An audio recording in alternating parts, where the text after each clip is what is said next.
I'm very grateful for your participation. I find it very, very positive and constructive way of opening up the issues. And I know that there are no clear-cut answers for everything that we are asking. I think partly because, I think correctly as one of the tables said, we lack enough knowledge in order for us to make a clear distinction between essential elements and non-essential elements in our faith.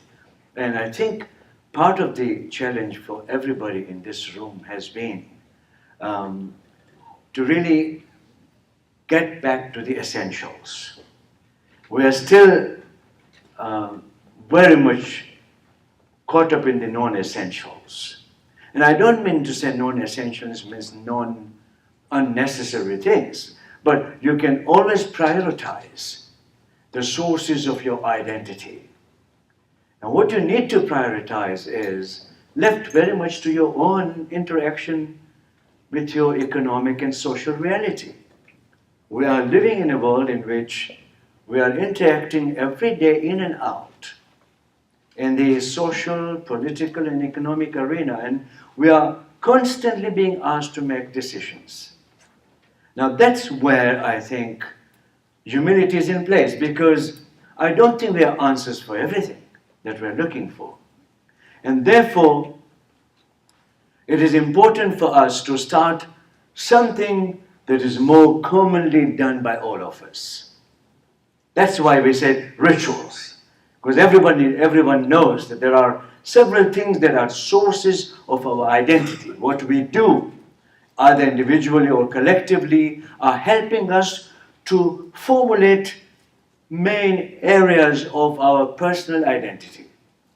And therefore we really engage from the very basic of the tradition.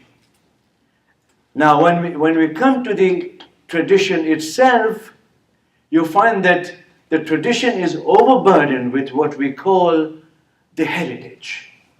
Inherited Islam is different than the Islam that is to be found and discovered in the Quran. The reason is very simple.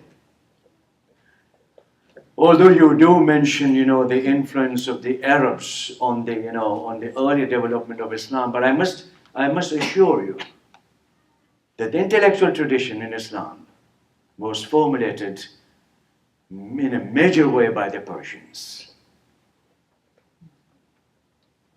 First histories were written by them. First tafsirs were written by them. First grammars were written by them.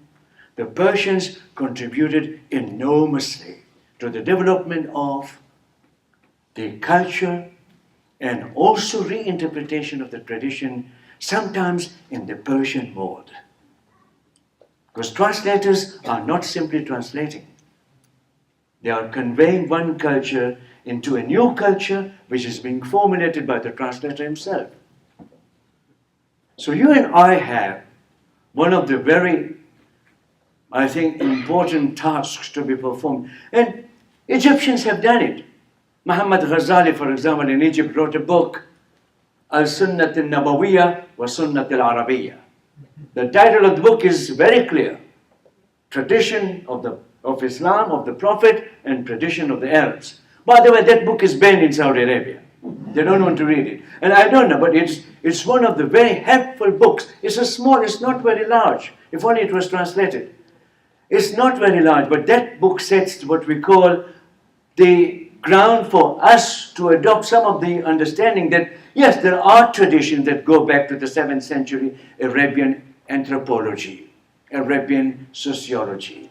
And therefore we need to separate that. But there's also a universal context to it. If a community in a particular region is practicing its life in a certain way, it doesn't mean there are no common grounds. It is Semitic anthropology. Arabic anthropology is Semitic anthropology. All Semites can relate to it. Whether they speak Hebrew, Syriac, all the language groups are actually intertwined in the language that develop a universal content.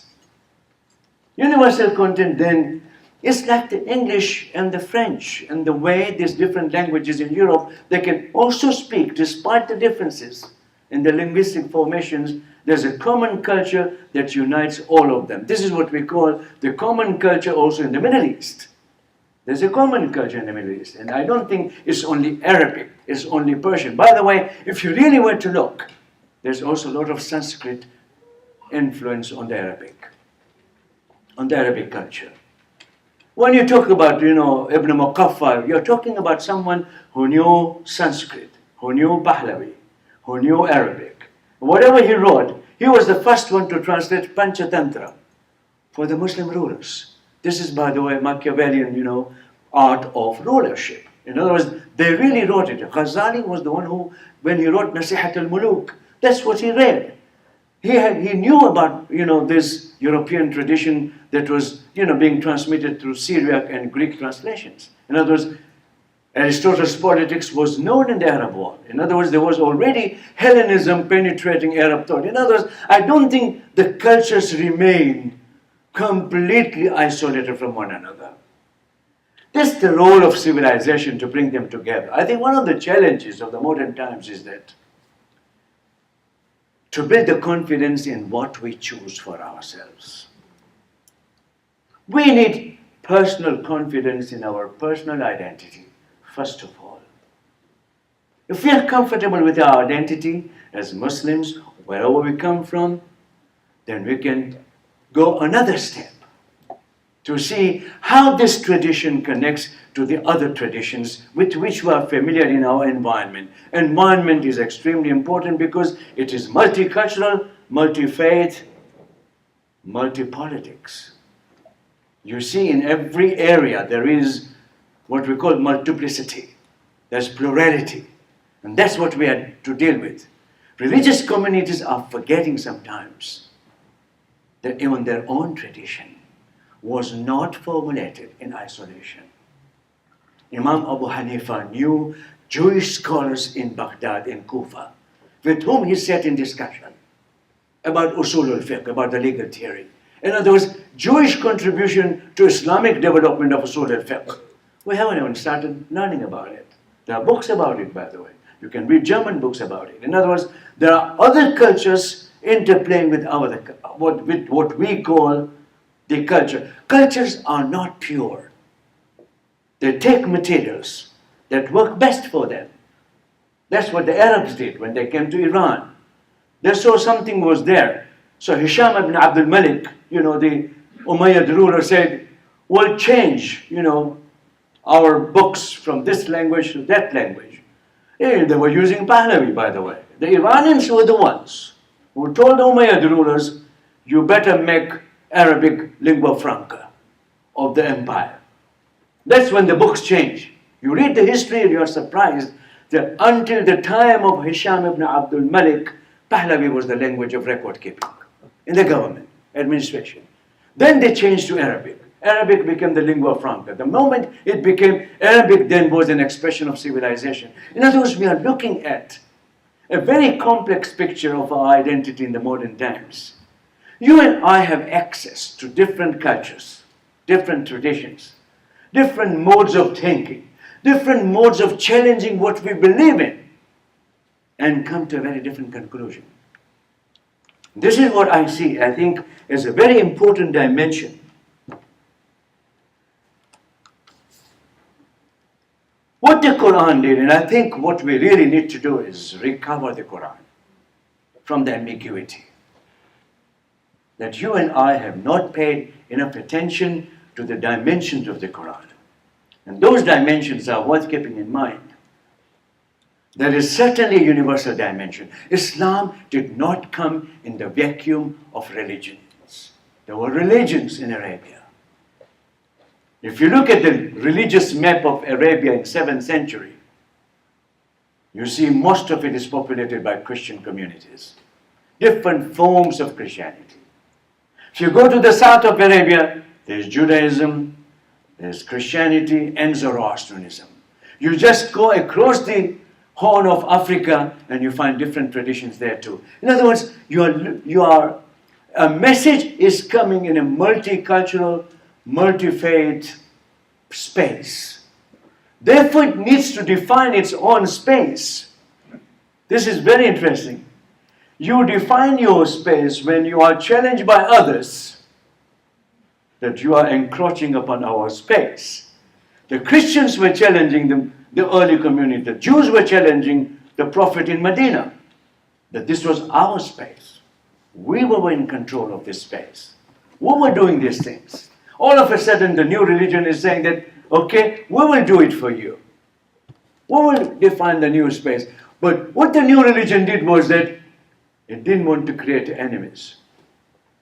Did not want to create enemies. It said, okay, you can follow your religion, but there's also room for you to connect with us at the civil, what we call interaction. The first document that the Prophet gave, by the way, in the history, was Ahd al-Madina, or Mithaq al-Madina. This was the document that laid down the groundwork for the civil society. But the Jews did not agree. How can we accept Muhammad as political leader? We are in politics here. We control Medina economy and Medina military. How can Muhammad come here and get control over us? They rejected. The moment they reject, this is very interesting. If you read the document, Jews are part of the Ummah in the early days. That's how the Prophet saw them. You don't have obligation to convert, but you have to accept the authority of my authority as someone who is the leader of this community. And Jews said, no, we will not accept it because God does not speak to non-Israelis. That was the whole question. How can God speak to Gentiles? These Arabs were Gentiles. In other words, they would not agree to it. What we are looking at, the whole debate in Medina developed into universal and exclusion parts of Islam. Universal were those in which the Quran is talking about human essence, humanity. But when it came to differences, it kept its difference quite clear. So, okay, you don't want to agree with us, you don't want to be the part of the Ummah, all right, you pay taxes. Do we have military obligation? No, we don't have military obligation. If you want to help, it's up to you. In the Battle of Badr, Jews and Muslims fought the Meccans together. Look at this whole development in the early Islamic community. In other words, what early community did was it left its book of relationships open. That allows you and me in the modern times to go back to the source. And I'm not talking about the Sunnah, by the way. If you talk about the Hadith, then Hadith would divide you. There's no way that you can find in Hadith a consensus over how you should relate to other communities. And our most difficult challenge today in modernity is, how do you live as a citizen, recognizing the right of other peoples on the same land to believe anything they want, or not to believe in anything they want? You know, in other words, giving that right, recognizing that right of human beings is the essence of modernity. If you remove that, modernity collapses. Why are we criticizing racism? Because it goes against the grain of modernity. Why are we criticizing, capitalist distinctions and all kinds of distinctions that we are making? We are doing that because we do not like modern age to fall into medieval and classical age.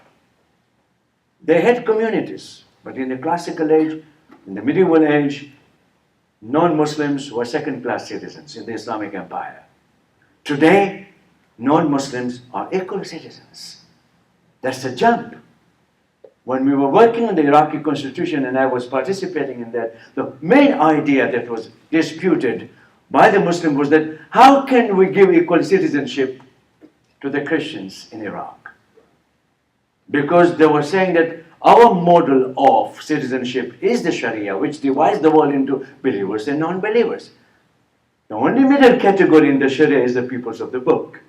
But they don't enjoy the same rights as the believers do.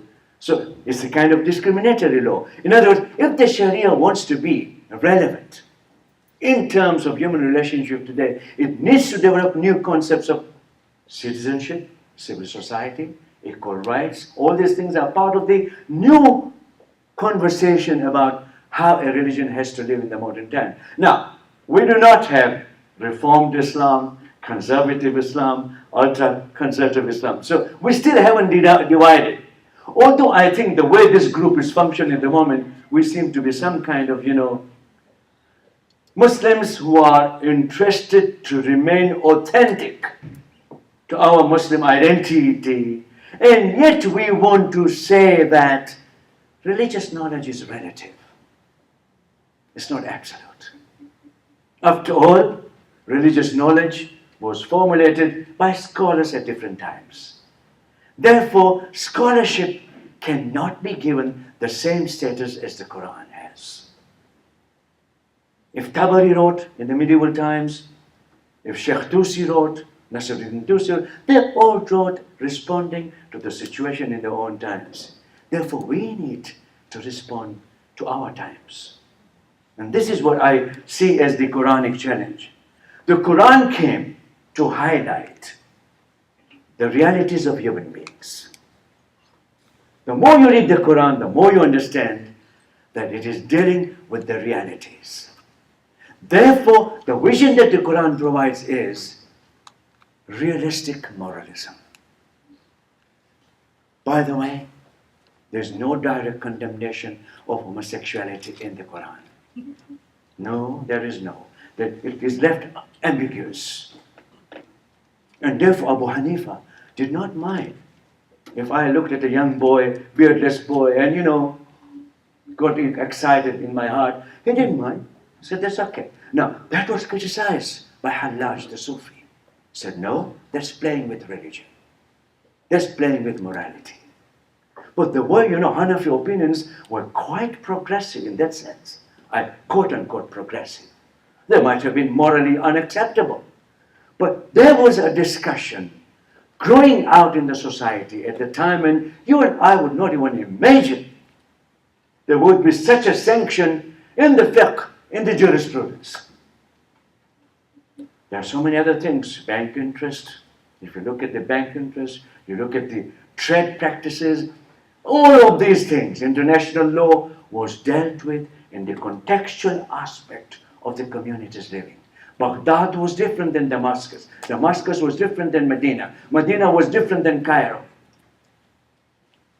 And that was the only way to bring things together if the schools would talk to one another. And they did. Today, we Muslims do not even have a dialogue with our fellow Muslims on all the points that we disagree with one another. We still haven't found it. There's no dialogue. We disagree and we go away. We isolate ourselves. Okay, I don't agree with it. I'm not part of it. But what is important, and I heard, there was also mentioned one of the, responses was, we need dialogue.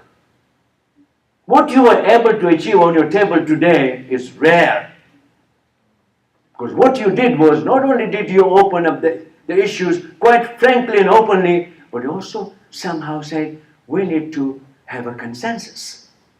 At least each table should be able to say, this is what we came to. Now, if that table doesn't agree with this one, but we still have a conversation and dialogue going on. If we had 2 more hours, 3 more hours, then we would have changed all of you in different and put in different tables and make a more round table discussion around everything that we have discussed. That's for next time. Now you ask me and probe me if you have any questions. I'm with you.